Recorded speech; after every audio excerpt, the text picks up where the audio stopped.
सदस्य सचिवको तर्फबाट आज यस गोष्ठीमा यहाँहरू सबैलाई स्वागत गर्न चाहन्छु। संयुक्त राष्ट्र सङ्घीय मानव बसोबास कार्यक्रम UN Habitat-द्वारा सबैको लागि उपयुक्त र सुरक्षित आवास सुनिश्चित गर्दै दिगो शहरी विकास नीतिको प्रवर्तन गर्ने मूल उद्देश्यले UN Habitat-बाट यो सन् 1986बाट प्रत्येक वर्ष अक्टोबरको महिनाको पहिलो सोमबारमा विश्व बसोबास दिवस मनाउँदै आएका छौँ र नेपालमा पनि हामीहरूले सुरु चाहिँ 1986मा भयो। नेपालमा चाहिँ सन् 2001 देखि उक्त दिन विश्व बसोबास दिवस हामीले चाहिँ मनाउने प्र्याक्टिसलाई चाहिँ सुरु गऱ्यौँ। अब करिब 15 वर्षपछि हामीले चाहिँ सुरु गरेको रहेछ भन्ने कुरा यसबाट चाहिँ हामीलाई थाहा हुन्छ। हामी अलि यसमा चाहिँ अलि स्लो नै भएको हो एडप्ट गर्नलाई भन्ने कुरा जनाउँदछ। अब यो वर्षको विश्व यो चाहिँ जुन बसोबास दिवस यो 2081 को नारा engaging youth to create a better urban future, यो चाहिँ जुन अर्थात् हाम्रो चाहिँ यो नेपालीबाट अघि नै यहाँ त्यसैमा चाहिँ लेखिरहेको छ, यो कर्मशील युवा समुन्नत सहर रहेको छ। नेपालको संविधानमा यो आवासको हकलाई मौलिक हकको रूपमा व्यवस्था भएको भए अनुसार यो सीमान्तकृत घरबारविहीन सामाजिक आर्थिक रूपले पछि परेका नागरिकहरूको आवासको सुनिश्चितताको प्रत्याभूति गरिएको छ। यसका लागि शहरी विकास मन्त्रालय जनता आवास कार्यक्रम, यो चाहिँ जुन सुरक्षित नागरिक आवास कार्यक्रम तथा बस्ती विकास कार्यक्रमहरू सञ्चालन गरी ग्रामीण क्षेत्रका नागरिकलाई समेत व्यवस्थित आवासमा पहुँच सुनिश्चित गर्ने दिशामा अग्रसर रहेको छ।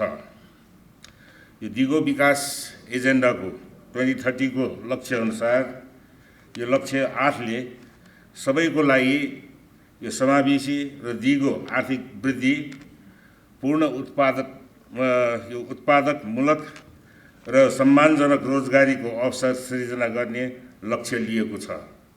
साथै उक्त एजेन्डाको लक्ष्य 11 मा सहर र मानव बसोबासलाई समावेशी, सुरक्षित, उत्थानशील र यो चाहिँ दिगो बनाउने लक्ष्य लिएको छ। यी लक्ष्य हासिल गर्नको लागि सङ्घीय, प्रादेशिक र स्थानीय सरकारहरूको निरन्तर प्रयासशील रहेका छन्। 16औं आवधिक योजना सङ्घीय तथा प्रादेशिक र यो स्थानीय सरकारको नीति, कार्यक्रम र बजेटमा पनि यसलाई उच्च प्राथमिकता दिएको छ। शहरी विकास मन्त्रालय र यस अन्तर्गतका शहरी विकास तथा भवन निर्माण विभाग, स्थानीय पूर्वाधार विभाग र सम्बद्ध निकाय तथा कार्यालयहरूले रोजगार तथा उत्पादनमूलक पूर्वाधार विकासलाई उच्च प्राथमिकता दिएर कार्यक्रमहरू कार्यान्वयन गरिरहेका छन्। यसले देशको समग्र आर्थिक र सामाजिक विकासमा महत्त्वपूर्ण योगदान गरेको छ र यसको साथै युवाहरूको गतिशील र सृजनात्मक जीवनमा पनि महत्त्वपूर्ण टेवा पुगेको छ। UN Habitat-को तथ्याङ्क अनुसार हाल विश्वभर यो 18 देखि 25 वर्ष चाहिँ यो एज ग्रुपमा उमेर समूहका व्यक्तिहरूको सङ्ख्या यो 1.3 यो बिलियन रहेकोमा यसको 80% जनसङ्ख्या विकासशील र विकासोन्मुख राष्ट्रहरूमा नै रहेको देखिएको छ। त्यसै गरी नेपालको यो 16 देखि 40 वर्ष उमेरको समूहका युवाहरूको सङ्ख्या 1,24,00,000 रहेको छ, जुन कुल जनसङ्ख्याको 42.6% हो। युवा जनसङ्ख्याको यो ठुलो गतिशील र शक्तिशाली यो चाहिँ जुन हिस्साले उचित शिक्षा, रोजगारमूलक सिप, उचित रोजगार अवसरहरू उपलब्ध गराई उनीहरूको सृजनात्मक शक्तिलाई बृहत्तर राष्ट्रिय हितसँग समग्र यो चाहिँ समग्र शहरी विकासमा पनि समाहित गर्नु आजको प्रमुख आवश्यकता हो। यस वर्ष विश्व यो बसोबास दिवसको नाराले बढ्दो शहरीकरणका विभिन्न चुनौतीहरूलाई सम्बोधन गर्दै दिगो शहरी विकासमा युवाहरूको संलग्नता विषयलाई उजागर गर्न अवसर प्रदान गरेको छ। यो अन्तमा नेपाल सरकारको तर्फबाट शहरी विकासमा युवाहरूको संलग्नता यो जुन विषयका लागि गर्नुपर्ने प्रयासहरूलाई निरन्तरता दिने प्रतिबद्धता सहित विश्व बसोबास दिवस 2081 को उपलक्ष्यमा हार्दिक शुभकामना एवं पूर्ण सफलताको कामना गर्दछु। धन्यवाद। जय नेपाल।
हामीसँग अनुभव छ।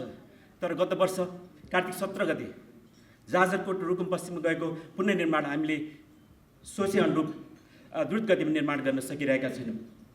त्यस्तै असोज 11 र 12 गते भएको बाढीको क्षतिबाट 2001 देखि निरन्तर जोडिरहेको छ।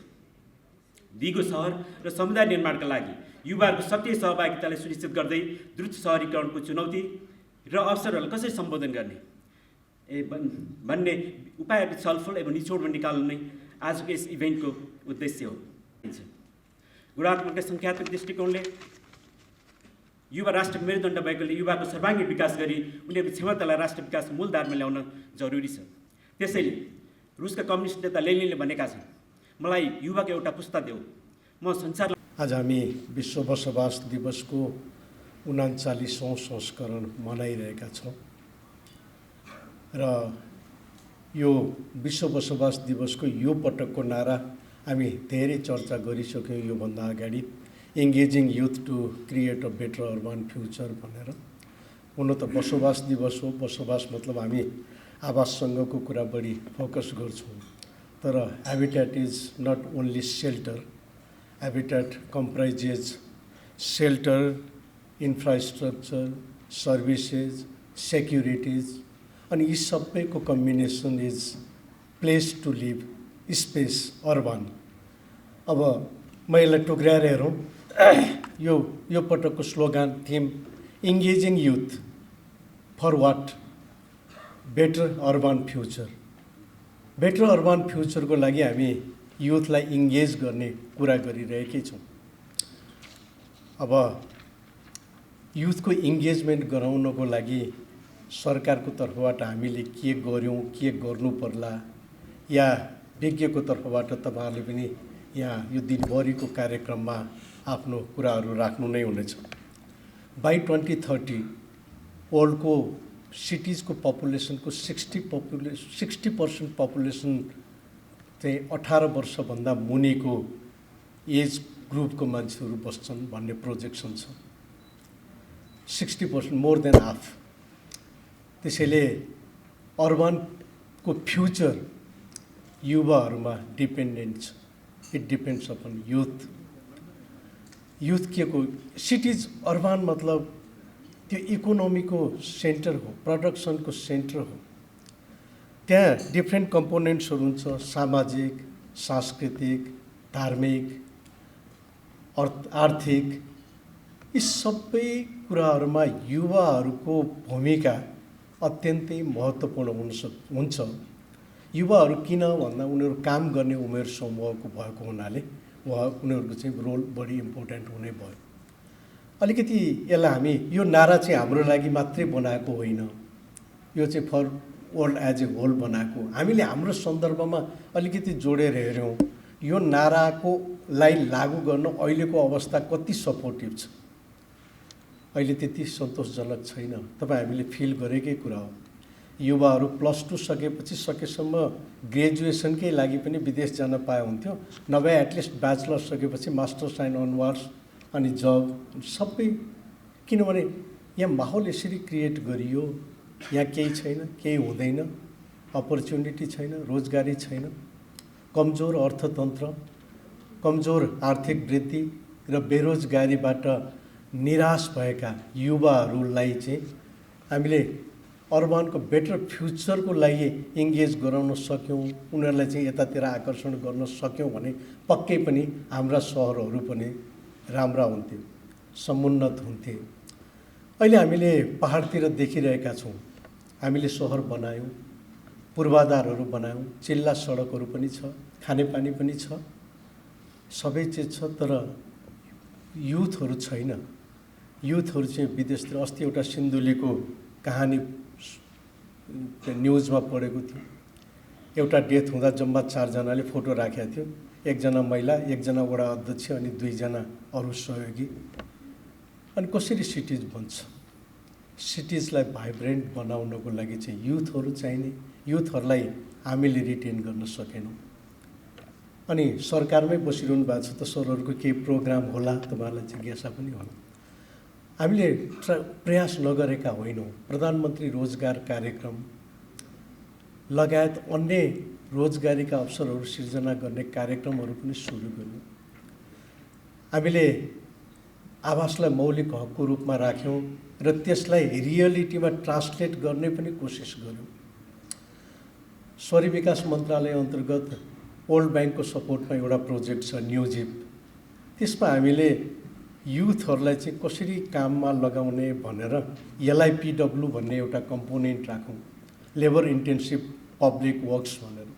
साह्रै पपुलर भयो त्यो चाहिँ। कोभिडको कारणले रोजगारी गुमाएका युवाहरूलाई देशभित्रै रिटेन गर्ने हाम्रो प्रयास थियो। हामी बेटर अर्बन फ्युचरको कुरा गरिरहँदा यो SDG को 11 यहाँहरू सबैलाई जानकारी नै छ।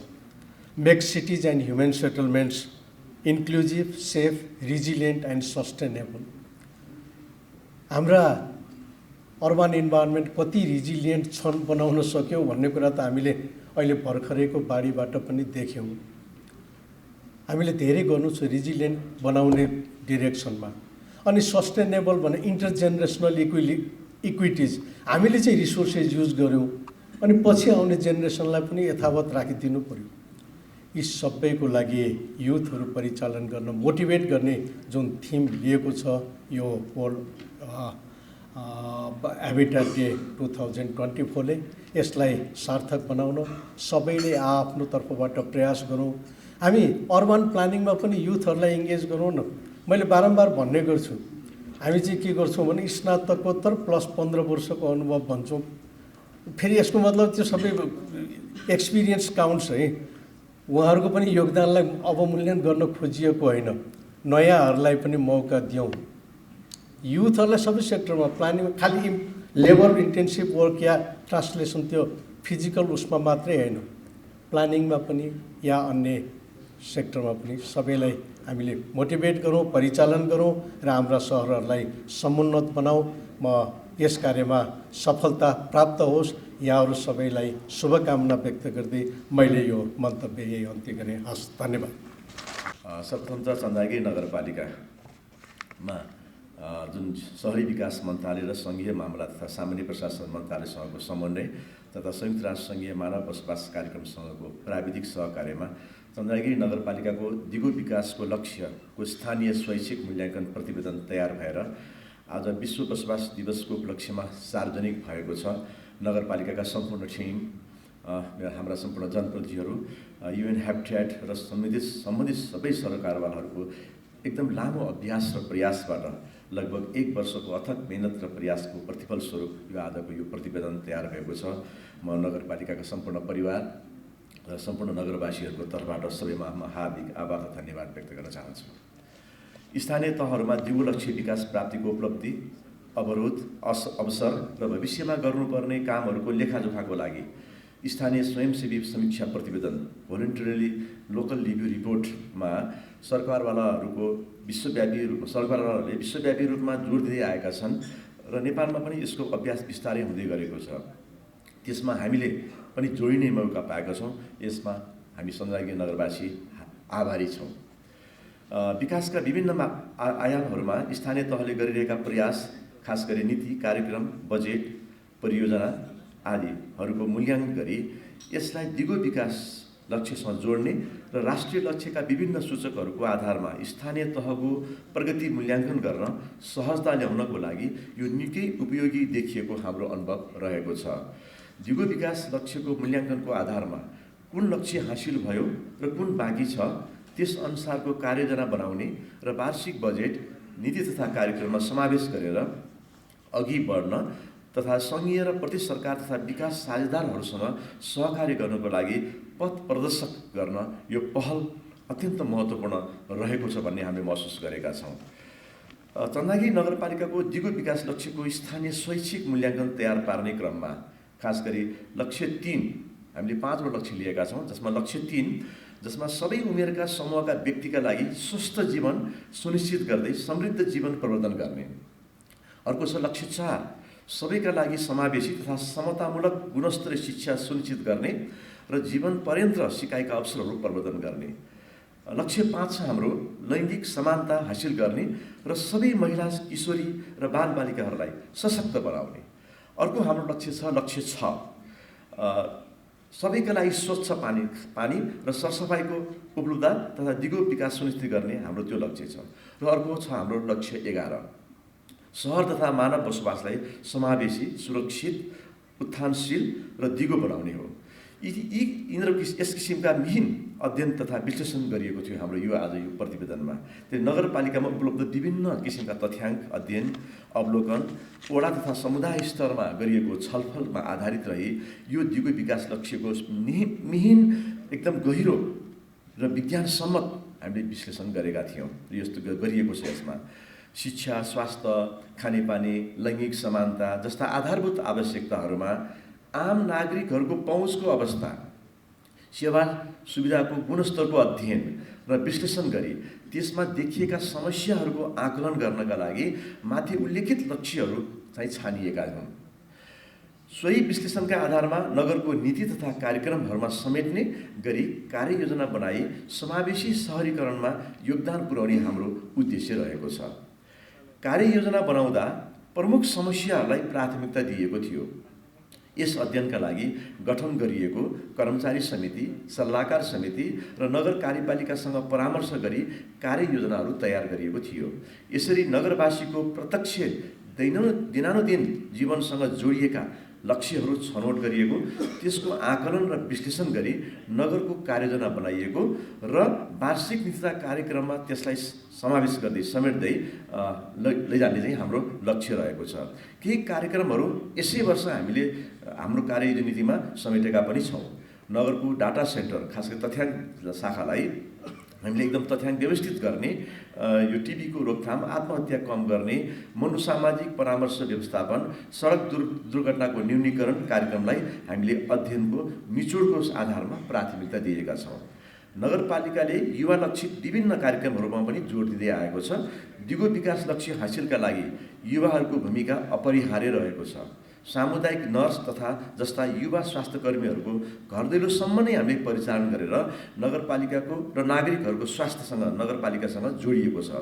किशोर किशोरी कार्यक्रमहरू लगाएका छौँ, मनोसामाजिक परामर्श कार्यक्रमहरू लगेका छौँ, सडक दुर्घटना कम गर्न युवा स्वयंसेवकहरूको परिचालन आदि जस्ता विभिन्न कार्यक्रमहरू नगरपालिकाले अघि सार्दै आएको छ। र खास गरी नगरपालिकाले युवा लक्षित कार्यक्रममा हामीले उत्पादन तथा रोजगार तथा बजारीकरण मार्फत कसरी आय आर्जन गर्न सकिन्छ भन्ने तर्फमा हामीले बढी जोड दिएका छौँ। त्यसमा हामीले नगरपालिकाले विभिन्न किसिमका तालिमहरू सञ्चालन गरेका छौँ। लगभग नगरपालिकाले हालसम्म 14 करोडभन्दा बढी रकम लगानी गरेर विभिन्न खास गरी युवा पुस्ताहरूलाई हामीले विभिन्न किसिमका तालिमहरू उहाँहरूको रुचि र क्षमता अनुसारको तालिम प्रदान गरेका छौँ। त्यस्तै युवाहरू लक्षित गर्नको लागि विभिन्न किसिमका खेल सामग्रीहरू हामीले व्यवस्थापन गरेका छौँ। र त्यसको साथसाथै त्यसमा football, volleyball, karate, taekwondo, boxing, table tennis लगायतका विभिन्नमा चाहिँ उहाँहरूलाई हामीले संलग्न गराएको छौँ। र त्यसको भौतिक पूर्वाधार र त्यसको साथसाथै हामीले सामग्रीहरू पनि उहाँलाई हामीले व्यवस्थापन गरेका छौँ। त्यसको लागि भौतिक पूर्वाधारमा हामीले खुल्ला जिम, हामीले यो जिम कभर्ड हल बनाएका छौँ, ठाउँमा फुटबल मैदानहरू बनाएका छौँ, क्लब भवनहरूलाई हामीले स्तरोन्नतीकरण गरेका छौँ। खेलकुद व्यवस्थापनमा अरू थप व्यवस्थापनमा आवश्यक सामग्रीहरूको व्यवस्थापनसहित अरू तालिमहरूको व्यवस्थापन पनि गरेका छौँ। र नगरपालिकाको आफ्नै अफिसियल टिमहरू, महिला भलिबल, फुटबल टिमहरूलाई हामीले आफैले अहिले प्रबन्धन गरिरहेका छौँ। र हरेक वडाहरूमा प्रतिस्पर्धात्मक ढङ्गले चाहिँ यो फुटबल खेल्ने क्रमहरू अहिले चलिरहेकै छ। अहिले पनि अब अन्तिम हुन लागिरहेको छ, फाइनल हुँदैछ। आफ्नो तर्फबाट तल्लो लेभलबाटै युवाहरूलाई परिचालन गरेर आफ्नो रुचि अनुसारका खेलहरूमा प्रतिस्पर्धा गर्ने अभियानहरू चाहिँ हामीले नगरपालिकाले सञ्चालन गरेका छौँ। त्यस्तै गरी सार्वजनिक स्थानहरूमा युवा लक्षित हामीले पार्कहरू बनाएका छौँ र खुल्ला व्यायामशाला पनि विभिन्न सार्वजनिक स्थलहरूमा र पार्कहरूमा हामीले खुल्ला व्यायामशाला पनि निर्माण गरेका छौँ। यी त्यसबाहेक अपाङ्ग, अटिजम तथा एकदम तल्लो लेभलमा रहनुभएका सीमान्तकृत समुदाय, खास गरी लक्षित त्यस किसिमका सामग्रीहरू, कार्यक्रमहरू पनि हामीले लगिरहेका छौँ। उहाँहरूलाई आवश्यक सामग्रीहरूको व्यवस्थापन गरेका छौँ। युवा लक्षित कार्यक्रममा हामीले चाहिँ फोहोर मैला वर्गीकरणको लागि पनि हामीले त्यसलाई जोड दिइरहेका छौँ। हामीले जिरो वेस्ट सिस्टम, शून्य फोहोर प्रणालीमा लानको लागि अहिले हामीले युवाहरूलाई कसरी फोहोर वर्गीकरण गर्ने, यो वेस्ट म्यानेजमेन्टलाई कसरी सेग्रिगेसन गर्ने भन्ने तर्फमा हामीले छुट्टै अभियान सुरु गरेका छौँ। र त्यो हरेक टोल वडामा चाहिँ आफ्नो घरको फोहोरलाई चाहिँ ती लक्षित ठाउँहरूमै शून्य फोहोर प्रणाली अन्तर्गत स्रोतमै व्यवस्थापन गर्ने क्रममा त्यस किसिमको अभियानहरू हामीले युवा मार्फत सञ्चालन गरेका छौँ। र खास गरी जियोग्राफिकल इन्फर्मेसन सिस्टमबाट ग्लोबल पोजिसन सिस्टमबाट नगरपालिकालाई पूर्ण रूपले डिजिटल लानको लागि पनि हामीले पुरै रूपले युवाहरूलाई परिचालन गरेका छौँ। र अब केही महिना, 1 महिनापछि हामी सबै घरहरूमा चाहिँ डिजिटल नम्बरहरू दिएर त्यसमा चाहिँ सबै नगरवासीहरूको सम्पूर्ण डाटाहरू, यो इन्फर्मेसन सबै जियोग्राफिकल इन्फर्मेसन सहितको सम्पूर्ण डाटाहरू चाहिँ नगरपालिकाले व्यवस्थापन गरेर त्यो सबै अन्तिम चरणमा भइसकेको छ। त्यसमा हामीले युवाहरूलाई परिचालन गरेका छौँ।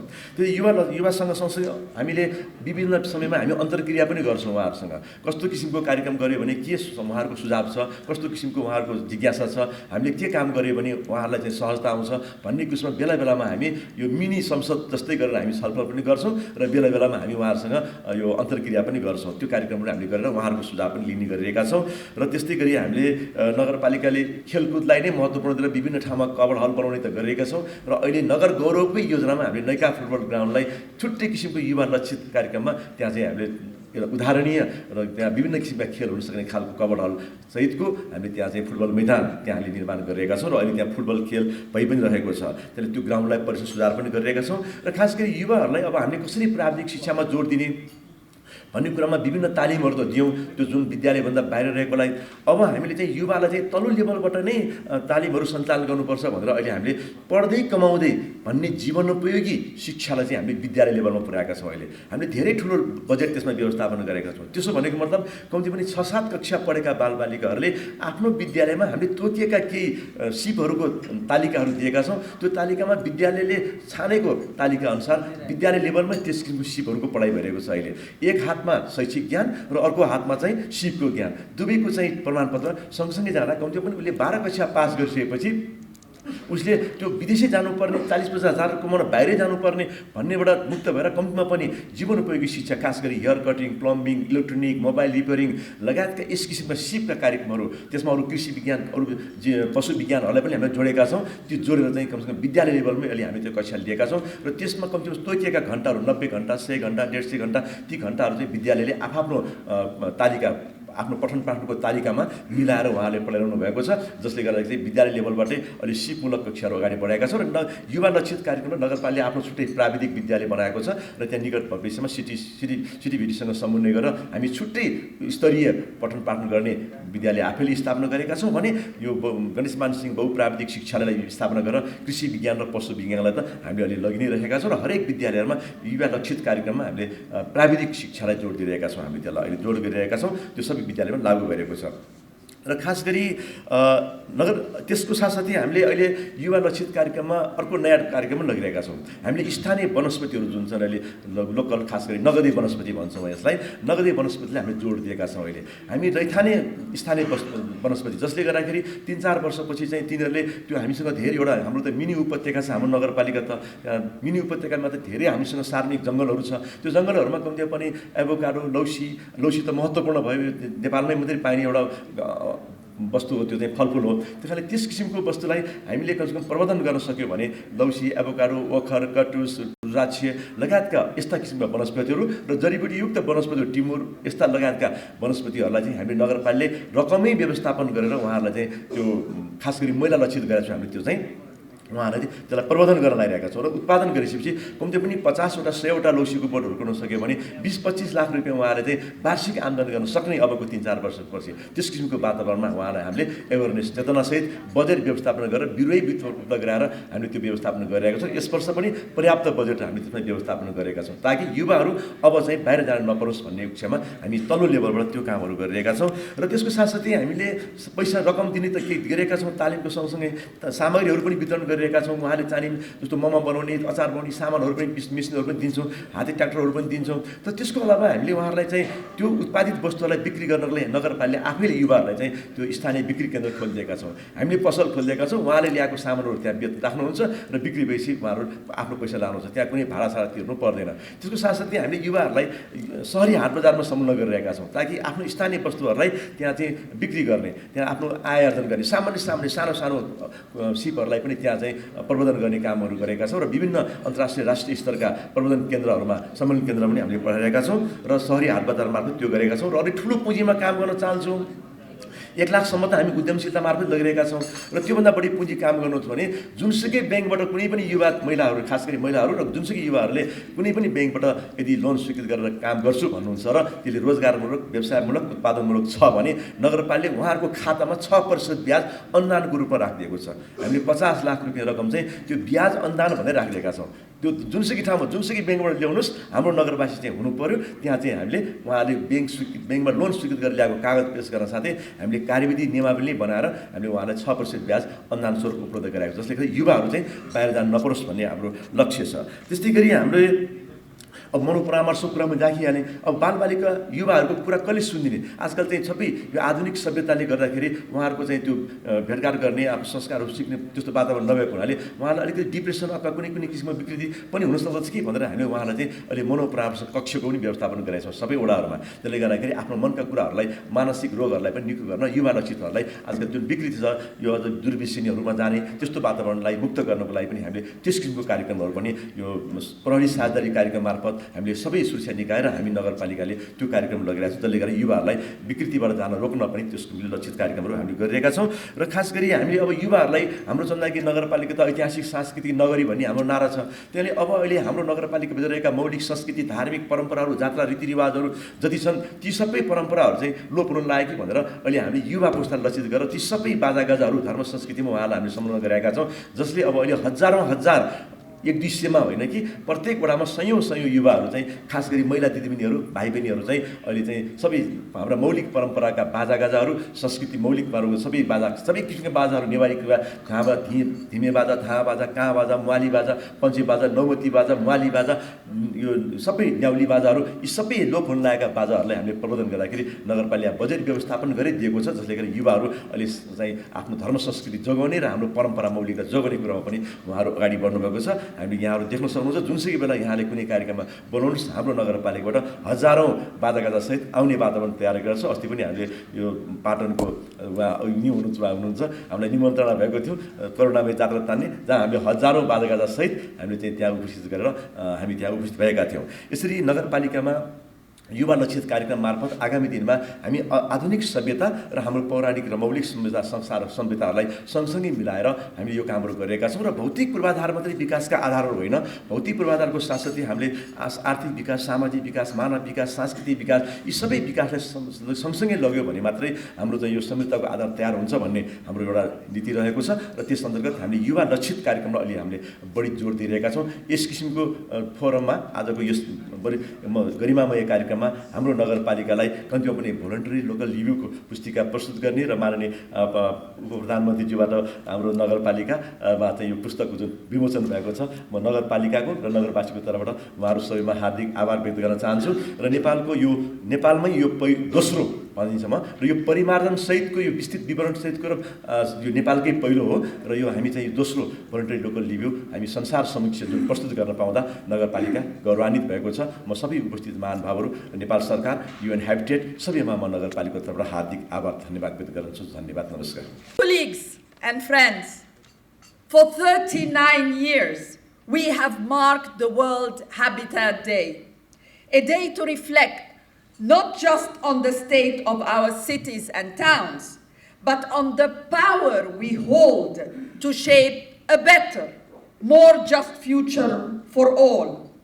As we stand here today, as my previous colleagues who in their speeches have mentioned in different forms, but the urgency to build resilient, inclusive, and sustainable urban spaces has never been greater. Nepal is witnessing the immense challenge of rapid urbanization, climate change, and inequality. The devastation that we just witnessed over the last 2 weeks is real. 21 districts affected, 239 lives lost, over 16,000 families impacted. Yet even amidst this suffering, we have an opportunity to transform our future. The decision we make today will define the cities and the towns that future generation will inherit. Today we focus on the future with the theme of engaging youth to create a better urban future. This is not just a slogan, it is a call for action. The young people of today are not just the leaders of tomorrow, they are the change makers now. Their energy, creativity, and passion are the driving force that can and will shape cities and that are safe, vibrant, and equal, and just, and full of opportunities. By 2030, 60% of global urban population will be under the age of 18. In Nepal, we are blessed by a youthful population, all of you, of course. Why? Because 42.6% of our people are between 16 and 40 years old, and 70% of them are living in municipalities. But to create a better future, urban future, we must offer them a better present. And we heard some of the presentation from my colleague before, but it's very important that they feel empowered to contribute and thrive, where opportunities exist here in Nepal and not only abroad. Now, young people, whether we like to acknowledge it or not, are the innovators. And we need these innovations now. They are the dreamers, the problem solvers, and the leaders who can tackle the complex challenges we face. We need cities that keep these young minds here in Nepal. Cities that offer opportunities and foster ambitions and inspire hope. Cities that are safe for all, regardless of gender, regardless of ethnicity, and accessible to everyone. At the Nepal, last month, we held a fantastic youth summit. We called it the Nepal Youth Summit, and it was preparation for the delegation before they go to New York. We were impressed by the incredible courage, creativity, and conviction of the young people who refused to be bystanders. And they spoke like this actually to the Prime Minister as well. They spoke of equitable prosperity, of shaping a brighter future for all. Their voices, my dear friends, must not just be heard, they must be amplified and acted upon. As the UN Secretary General Antonio Guterres rightly said, to unlock the potential of the youth, we must invest in education, expand digital skills, as my colleagues have said, foster entrepreneurship, and promote youth-led initiatives in climate action and affordable housing. These investments are not optional. They are essential to building cities that are not just inclusive and resilient, but that are alive with hope and opportunity. In Nepal, we face an existential crisis. Climate change and the disaster threatens to undo decades of progress. But in the face of these challenges, we must rise. We must prioritize climate-sensitive urban planning. Climate-sensitive urban planning at the local level. Our cities must become inclusive spaces where everyone, with women, youth, people with disabilities, marginalized groups, have a voice and a stake in shaping the future. It is time to reimagine our cities as engines of growth, powered by the ideas and inspiration of everyone, especially our youth. And for here, I really want to recognize Chandragiri municipality for leading the way with its voluntary local review report, a bold step towards localizing the Sustainable Development Goal. This report is a beacon of what is possible at local actions, that when local actions align with global ambitions. Well done, really. I encourage other municipalities to follow the example and scale up efforts to meet the 2030 agenda. As I close, I urge all of us to embrace this moment. The future is not some distant concept. It's being built since yesterday. It's built today, brick by brick, decision by decision. Our young people are ready to lead us there. And we must be ready to support them. So together, let us commit to building cities that are safe, inclusive, and resilient, and most important, full of hope and opportunity for all. We stand by you. The United Nations here and globally stands by Nepal, and all partners also in Nepal are with you in advancing a sustainable urbanization. Together, definitely, we cannot fail in building a brighter future. धेरै धेरै धन्यवाद. Youth भनेको कसरी हामीले how to define by the youth, यो हाम्रो ऐनमै छ, youth पोलिसीमै छ। 16 देखि 40 वर्षसम्मको लागि हामीले युथको कुरा गर्छौँ र त्यसको प्रतिशत करिब 40% जति 2015 मा त्यसको आकलन गरिएको थियो। तर मलाई के लाग्छ भने युथ भनेको के हो त? युथ हामी युथ हो कि होइन भन्दाखेरि जसको त्यसलाई अलिकति म र हाम्रो प्रोफेसर डाक्टर सङ्गीताजीसँग अहिले मैले छलफल गर्दै थिएँ, जोमा इनर्जी हुन्छ त्यो वास्तवमा पनि युथ हो नि, हो कि होइन भन्दाखेरि 16 देखि 40 सम्मलाई हामी युथ मान्छौँ।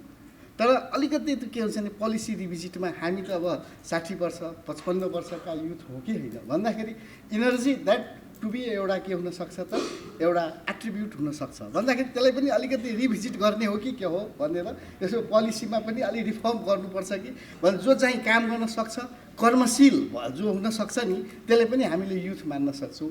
म र उहाँ प्रोफेसर साहबले यसो गफ गर्दै थिएँ, काम गर्न सक्ने क्षमता राख्न सक्ने पनि युथ हो। हाम्रो गेलालजी युथ हो कि होइन भन्दाखेरि अब 58 इयर्सको युथ हो के भन्दाखेरि त्यसलाई गर्दाखेरि अलिकति के हुन्छ भने हाम्रो लाइफ एक्सपेक्टेन्सी पनि बढेको अवस्थामा त्यो 40 लाई गरेर अलिकति इन्क्रिज पनि गर्नुपर्ने अवस्था देखिरहेको छ। त्यस कारणले त्यो कुरालाई अलि फेरि पोलिसी रिभिजिटमा राख्नुपर्छ जस्तो लाग्छ। र अहिलेको जुन नारा छ त्यो नारा एकदमै सान्दर्भिक मैले पाएको छु र अहिलेको धेरै समस्याहरू छन्। सहरीकै क्षेत्रमा हेर्ने हो भने के अर्बनाइजेसनको सेक्टरमा हामीले थुप्रै समस्याहरू पाउँछौँ नि त। अनइम्प्लोइमेन्टको समस्या छ, हाम्रो इन्भाइरोमेन्टको डिग्रेडेसन भइरहेको छ, जुन हामीले पूर्वाधारको जुन इनएडिक्वेट पूर्वाधार छ, तर त्यो भएको पूर्वाधार पनि के हुन्छ नि सफिसियन्ट छैन र त्यो डेटरेटिङ अवस्थामा रहेको छ। त्यस्तै हाम्रो यो इफेक्ट कस्तो छ भने यो अर्बन कन्जेसन छ, अर्बन कन्जेसन हामीले भोगिरहेका छौँ। त्यस्तै ओभरअल हामीले के गर्न सक्छौँ भने ओभरअल अर्बन सस्टेनेबिलिटीका कुरा गर्छौँ। त्यो चाहिँ हाम्रो एकदम बेसिक हामीले योजनाबद्ध रूपमा विकास गर्न सकिरहेका छैनौँ भन्दाखेरि these are the main challenges छ। तर यो के भयो भने यसले गर्दाखेरि के हुन्छ नि पुस टु द के हुन्छ नि अर्बन के हुन्छ रुरल टु द अर्बनतिर पुस फ्याक्टरले काम गरिरहेको छ।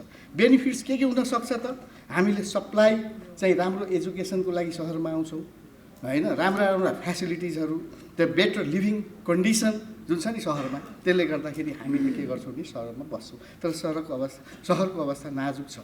त्यो कसरी हामीले how to improve the situation, कसरी हामीले इम्प्रुभ गर्न सक्छौँ त? त्यो युथले के गर्न सक्छ भने जति अर्बनको च्यालेन्जेसहरू छन् इस्युजहरूलाई कन्भर्ट टु द अपर्च्युनिटीको रूपमा गर्न सक्छ। द्याट कुड बी एउटा ठुलो हामीले त्यसलाई राम्ररी लिनुपर्छ। र अहिलेको जुन नारा अहिलेको अवस्थामा 40% छ, तर 2030सम्म के हुन्छ त त्यसलाई इन्क्रिज गर्नुपर्ने अवस्था छ।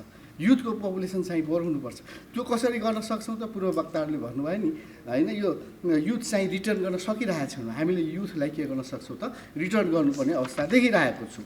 अब यो यसले युथ एसडिजीको जुन छ नि यसले गोललाई पनि एचिभ गर्नको लागि युथको धेरै ठुलो भूमिका मैले देखिरहेको छु। र युथले गर्दा के हुनसक्छ त हामीले के गर्न सक्छौँ त to promote youth participation specially in the urban सेक्टरमा हामीले प्रमोट गर्न सक्नुपर्छ। रिटेन गर्नको लागि हामीले के गर्नु पर्छ त क्रिएट एन इन्भाइरोमेन्ट, एउटा इन्भाइरोमेन्ट क्रिएट गर्न सक्नुपर्छ। जसले गर्दाखेरि त्यत्तिकै युथ त हुँदैन नि, हामीले सहरहरूको निर्माण गरिरहेछौँ, मध्य पहाडी सहरको निर्माण गऱ्यौँ, नयाँ सहरका कुराहरू गरिरहेका छौँ। त्यहाँनिर हामीले यदि इकोनोमिकल एक्टिभिटिज हामीले राख्न सकेनौँ भने युथ रिटेन गर्न सक्दैनौँ। खालि मुखले बोलेर मात्रै युथलाई हामी रिटेन गर्न सक्दैनौँ। त्यसले गर्दाखेरि हामीले टु प्रमोट त पर्सनालिटी डेभलपमेन्टको कुरा पनि हामीले गर्नुपर्छ, जसले गर्दाखेरि युथहरू यहाँनिर रिटेन गर्न सकोस् र urban challenges convert into the के हुन्छ अपर्च्युनिटीको रूपमा कन्भर्ट गर्न सकियोस्। त्यो चाहिँ अहिलेको अवस्थामा मैले देखिरहेको छु। र यो सहर निर्माणमा हामीले जतिसुकै कुरो गर्ने पनि कर्मशील सहरलाई हामीले how to make the livelihood कसरी बनाउन सक्छौँ त होइन। अहिले यो के भन्छ युएनको डाइरेक्टरले पनि बताउनु भयो। यहाँ 2-3टा कुरा मैले देखिरहेको छु होइन, टिप्पणी पनि गरेको छु। यो एफोर्डेबल सिटिजका कुरा गर्नुभएको छ क्या, यो एडेक्वेट एन्ड इक्विटेबल हाउजिङको कुरा गर्नुभएको छ, स्लमका कुरा गर्नुभएको छ। त्यो सबै कुराहरू सस्टेनेबल अर्बन डेभलपमेन्टका कुराहरू त्यो कसरी हुनसक्छ त? हाउ टु एचिभ द्याट गोल्सहरू त्यो त के गर्न सकिन्छ त युथलाई भनेपछि एउटा बेटर इन्भाइरोमेन्ट बनाएर पनि युथलाई रिटेन गर्न सक्यो भने हामीले त्यो सफलता प्राप्त गर्न सक्छौँ। श्रमका कुराहरू छ नि त अहिले अवस्थामा हाम्रो जति पनि त्यहाँनिर बढी चाहिँ यङ ग्रुपका कुराहरू छन्, यिनीहरूलाई हामीले के गर्न सक्नुपर्छ भने रिटेन गर्नुपर्ने एकदमै ठुलो कुरा। अहिले हामीले 2026सम्म अहिले एलडिसी ग्रेजुएसनका कुरा गर्दछौँ, 2030सम्म सस्टेनेबल डेभलपमेन्टका गोलहरू गर्दैछौँ। त्यो समय how to achieve that could be youth engagement is the very important मैले पाएको छु। र अहिलेको अवस्थामा सबै सरोकारवालाहरूको पनि सहयोग हुन त हो, तर मैले देखिरहेको छु यो बेनिफिट्सहरू के हुनसक्छ त युथ इन्गेजमेन्टका व्हाट आर द बेनिफिट्सहरू के हुन सक्छन् त भनेपछि प्रमोट हाम्रो इन्क्लुसिभनेसको कुराहरू हुनसक्छ। त्यो इन्क्लुसिभनेस कुरो कसरी आउन सक्छ त? खालि के हुन्छ नि समानुपातिक कुराहरू गरेर मधेसी आदिवासी जनजाति त्यो सब त कुरा त गर्छौँ हामीले, तर के हुन्छ नि अहिलेको जो नारा जुन छ नि फोकस गरेको युथ टु बी द एउटा इम्पोर्टेन्ट फ्याक्टर, त्यसलाई पोलिसीमा पनि हामीले लाउन सक्छौँ, प्रोग्राममा होइन, र त्यसपछि रिसर्चमा पनि हामीले तिनीहरूलाई इन्गेज गर्न सक्यो भने त्यो चाहिँ एकदमै इम्पोर्टेन्ट, त्यसलाई रिटेन गर्न सक्छौँ। र building capacity for the next generation, युथलाई रोक्यो भने के हुन्छ त नेक्स्ट जेनेरेसनको लागि के हुनसक्छ त बिल्डिङ क्यापासिटीको कुरा हुनसक्छ, इन्क्रिज द क्रेडिटेबिलिटीका कुरा पनि कुरा हुनसक्छ। र अर्को कुरा के हुन्छ भने सोसियल नेटवर्किङमा पनि वृद्धि हुन्छ। त्यस कारणले यो नारा महत्त्वपूर्ण नारा हो। र अहिलेको मेजर इस्युजहरूको कुरामा पनि मैले यसो केही कुरा भने। सस्टेनेबल सेफ सिटी र एउटा के भन्छ इन्क्लुसिभ सिटी, कम्प्याक्ट सिटीका कुराहरू, क्लाइमेट चेन्जका कुराहरू, सहरी के भन्छ पूर्वाधारको अवस्थाका सुधारका कुराहरू, focus on the integrated urban development एप्रोचका कुराहरू, यो सब अहिलेका। त्यसरी चाहिँ हामीले सहरको विकास गर्नको लागि हामीले better urban future, sustainable urban फिचरको लागि यी कुराहरू चाहिँ हुनुपर्ने हुन्छ। र यो किनोट स्पिकरले पनि बडा राम्रो कुराहरू गर्नुभयो र यहाँनिर जुन आयोजकले किनोट स्पिकरलाई मध्य प्रदेशकै सेलेक्सन गर्नुभएकोमा एउटा खुसी पनि लागेको छ, किनभने अहिलेको धेरै समस्याहरू छ नि त मध्य प्रदेशमा। र तपाईँले दुईवटा स्टोरी सुनाउनु भयो होइन। स्टोरीमा अब त्यहाँनिर समस्याहरू जस्तो दुधमतीकै कुरा, अब जनकपुरकै कुरा भनौँ न, विश्वको मानचित्रमा मैले भनिरहेको छु नि, 4वटा सहरलाई मात्रै विश्वको मानचित्रमा हामीले सम्झेर बस्छौँ। विदेशीहरूले 4वटा सहरलाई मात्रै सम्झेको छ। एउटा काठमाडौँ राजधानी सहर, लुम्बिनी भगवान् बुद्धको जन्मस्थल, पोखरा पर्यटकीय नगरी बुद्ध होइन पर्यटकीय नगरी, र जनकपुर के भन्छ नि राजा जनकको सहर, सीता माताको सहर। त्यसलाई सबै अरू सहरलाई त सम्झिँदैन नि, विश्वमा गएर त्यही 4 त्यो ठाउँबाट तपाईँले प्रतिनिधित्व गर्नुभएको छ। र त्यो ठाउँलाई के भन्छ नि विकासका एकदमै ह्युमन डेभलपमेन्ट इन्ट्रेस्ट एकदम कमजोर छ र त्यहाँको स्टोरी सुनाउनु भयो। तर यहाँनिर मैले के भन्न चाहन्छु भने नि माननीय उपाध्यक्षज्यूलाई, के भन्छ modern intervention into the traditional fabric भनेपछि हामीले के भन्छ नि ट्रेडिसनल कुराहरूलाई पनि बचाउँदै जाने, मोडर्नाइजेसन नगर्ने हो भने हामीले पोजिटिभ चेन्ज पाउँदैनौँ। जस्तो अब दुधमती नदी छ नि, तपाईँको त्यो ट्रेडिसनलिजम पनि बचाउने, त्यहाँको वाटरले पनि बचाउने, तर के हुन्छ नि हामीले त्यो कङ्क्रिटिङ नगर्ने हो भने कङ्क्रिटलाई कम गर्नु पऱ्यो क्या। तर गर्दै नगर्ने भने बाढीले गर्दाखेरि के इम्प्याक्ट पर्छ भन्दाखेरि लोकल रिसोर्सहरूलाई पनि हामीले प्रोटेक्ट गर्दै जाने हो भनेपछि कङ्क्रिटलाई सधैँ विरोध गरेर भएन नि। कङ्क्रिटलाई के हुन्छ भने तपाईँको त्यो टोटल के हुन्छ काठमाडौँ एज अ कङ्क्रिट जङ्गल, तर के हुन्छ भने पुरातात्विक ऐनमा पनि के छ भने संरक्षण ऐन छ नि, यो प्राचीन संरक्षण ऐन 2013ले पनि के भनेको छ भने अलिकति रिल्याक्सेसन पनि दिएको छ। के भन्छ ट्रेडिसनलिजमलाई पनि बचाउने, तर के भन्छ मोडर्नाइजेसन पनि त्यहाँनिर छिराउने। अहिलेको अवस्थामा हामीले त्यो 6 फिटको घरमा बस्न सक्छौँ त? सक्दैनौँ नि। त्यसलाई अलिकति बढाउनु पऱ्यो नि, त्यो फसाडलाई के हुन्छ नि यथावस्थामा राख्नु पऱ्यो। तर के हुन्छ नि हामीले मोडर्नलाई चेन्ज गर्न सक्छौँ। बाहिरबाट कस्तो राम्रो के हुन्छ नि हनुमान ढोका दरबार, पाटन दरबार, त्यसपछि भक्तपुर दरबार, तर त्यहाँनिर हामीले चेन्ज गर्न अलिकति समय सापेक्ष चेन्ज गर्नु पनि पर्छ। त्यस कारणले विरोध भन्दा पनि के हुन्छ नि भइरहेको कुरालाई के समेटेर लानुपर्छ र त्यसैले के हुन्छ नि सस्टेनेबल डेभलपमेन्ट भन्छ कि होइन। भावी पुस्ताको लागि के हुन्छ नि डेभलपमेन्ट भन्दाखेरि द्याट कुड बी एउटा पोजिटिभ चेन्ज होइन, त्यो एउटा कुरा होइन। त्यो यहाँनिर एकदमै काम गर्नुपर्ने छ नि। पहिलाको यो जनकपुर 15 वर्षको जनकपुर र अहिलेको जनकपुरमा कस्तो छ डिफ्रेन्सेस छ नि, धेरै फरक छ। त्यस कारणले गर्दाखेरि त्यसलाई योजनाबद्ध रूपमा मेन कुरा के हो भने किन हामीले वुमेन डेभलपमेन्ट इन्डेक्समा किन पूर्वाधारमा कमजोर भयो भनेपछि त्यो हामीले योजनाबद्ध रूपमा विकास गर्न सकेनौँ। पहिला हामी कहाँ कस्तो छ भने माननीय प्रधानमन्त्री होइन मैले निवेदन गर्न चाहन्छु, पहिला कन्स्ट्रक्सनको काम गर्दै जाने अनि के हुन्छ भने यता प्लानिङ गर्ने काम गर्ने, त्यस्तो रिभर्स अर्डरमा हामीले काम गरिरहेका छौँ। त्यस कारणले मध्य प्रदेशमा पनि लगायत अरू प्रदेशमा पनि र एभन के हुन्छ भने सङ्घमा पनि पहिला योजना बनाउनु पऱ्यो क्या। योजना बनाएर मात्रै काम गर्न सक्यो भने त्यो द्याट कुड बी एउटा राम्रो इम्प्लिमेन्टेसन हुन्छ। त्यसरी डोजर ड्राइभन प्रोजेक्ट हामीले चाहिँदैन। त्यस कारणले सहर निर्माणको लागि के हुन्छ भने पहिला कुनै पनि जुन काम गर्दाखेरि पहिला प्री प्लान्ड रूपमा काम अगाडि। अहिलेको अवस्थामा कस्तो भयो त, अहिलेको डिजास्टर कस्तो आयो ल भनौँ न होइन। डिजास्टरको अस्तिको बाढी पहिरोले गर्दाखेरि हामीले नसोचेर अहिलेको अवस्थामा सब के हुन्छ भने नि यो पोस्ट डिजास्टरमा उयो फोकस गऱ्यौँ, तर प्री डिजास्टरमा हामीले फोकस गरेनौँ। त्यस कारणले पहिला चाहिँ प्री डिजास्टर प्रीमा काम गर्नु पऱ्यो, त्यो अनुसारको प्लानिङ गर्नु पऱ्यो, अनि बल्ल इम्प्लिमेन्टेसन गर्नु पऱ्यो। अहिले के बागमतीको कुरो छ नि 20 मिटरको, त्यसमा अब हुन त हाम्रो लस त हुन्छ त। लसलाई हामीले यदि बचाउन सक्यो भने यो जुन छ नि एउटा फ्युचरको लागि दिएको सर्वोच्चको आदेश ठिक छ कि छैन, त्यसमा पनि हामीले सोच्नुपर्ने अवस्था देखिरहेको छु। लस त भयो, साथीहरूले निकाल्नु भयो 17 खरब 18 खरब, तर हामीले यदि वास्तवमा जनधनको क्षतिलाई यो रोक्न सक्यो होइन। त्यस कारणले यो जुन छ नि हाम्रो सेटब्याक डिस्टेन्सहरूको जुन डेभलपमेन्ट छ, फ्युचर डेभलपमेन्ट त्यो ठिक छ कि छैन त्यो पनि हामीले बुझ्न सक्ने अवस्था आएको छ।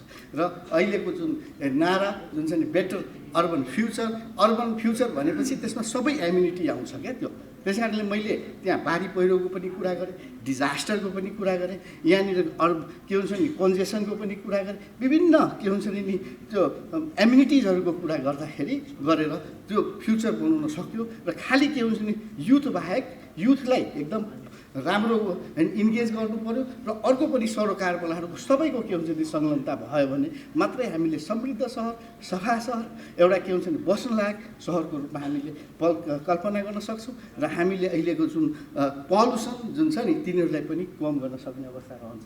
त्यस कारणले यो आजको जुन अब पूर्व वक्ताहरूले पनि बताउनु भयो त्यसमा पनि राम्रो कुरा गर्नुभएको छ, अहिले समसामयिक कुरा गर्नुभएको छ र यसरी समय दिनुभएकोमा होइन धन्यवाद ज्ञापन गर्न चाहन्छु। र विशेष त यो कार्यक्रमको प्रमुख आतिथ्य गर्नुभएका सहरी विकास मन्त्रालयका माननीय मन्त्रीज्यू एवं उप प्रधानमन्त्रीज्यूप्रति हार्दिक आभार व्यक्त गर्दै म आफ्नो शब्द यहाँनिर टुङ्ग्याउन चाहन्छु र यो अहिलेको दुईवटा जुन सेसन छ नि त्यसको पनि सफलताको कामना गर्न चाहन्छु। That could be very very relevant मैले पाएको छु, त्यति भन्दै म आफ्नो शब्द।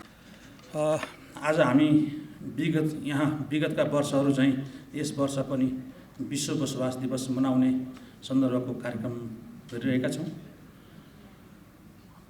विगतका विश्व बसोबास दिवसहरू सहरी जनसङ्ख्या बढ्दै गइरहेको परिप्रेक्ष्यमा त्यसबाट सिर्जित भएका आवास तथा सहरीकरणका समस्याहरू विश्व सामु उजागर गर्ने अभिप्राय स्वरूप मनाउँदै आइरहेको थियो। यस वर्ष सहरीकरणबाट उत्पन्न भएका असमानता, बहिष्करण, गरिबी, क्लाइमेट चेन्ज जस्ता समस्याहरूको समाधानार्थ नीति योजना कार्यक्रम तर्जुमा गर्ने समयबाट नै युवाहरूको संलग्नता अपरिहार्य रहेको महसुस गरी यस वर्षको विश्व बसोबास दिवसको नारा engaging youth to create a better urban future राखिएको भन्ने मलाई लाग्दछ।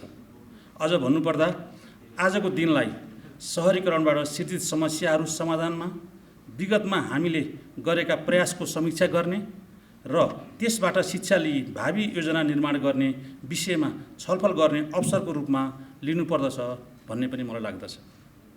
आगामी दिनमा जनताको संविधानबाट प्रत्याभूत गरिएका अधिकारहरूलाई सुनिश्चित गर्दै हाम्रा सहरी नीति, आवास नीति, सहर विकास रणनीतिका नीति तथा कार्यक्रमहरूलाई कार्यान्वयनमा लग्दै जानुका साथै दुईगो विकास लक्ष्य र न्यू अर्बन एजेन्डामा हाम्रो तर्फबाट गरिएका प्रतिबद्धताहरूलाई हाम्रा नीति तथा कार्यक्रमहरूमा क्रमशः समेट्दै लान सकेमा मात्र आजको यस कार्यक्रमको उपदेयता हुने विश्वास गर्दै आजको यस प्रथम सत्रको कार्यक्रम यहीँ अन्त्य भएको अनुरोध गर्दछु। धन्यवाद।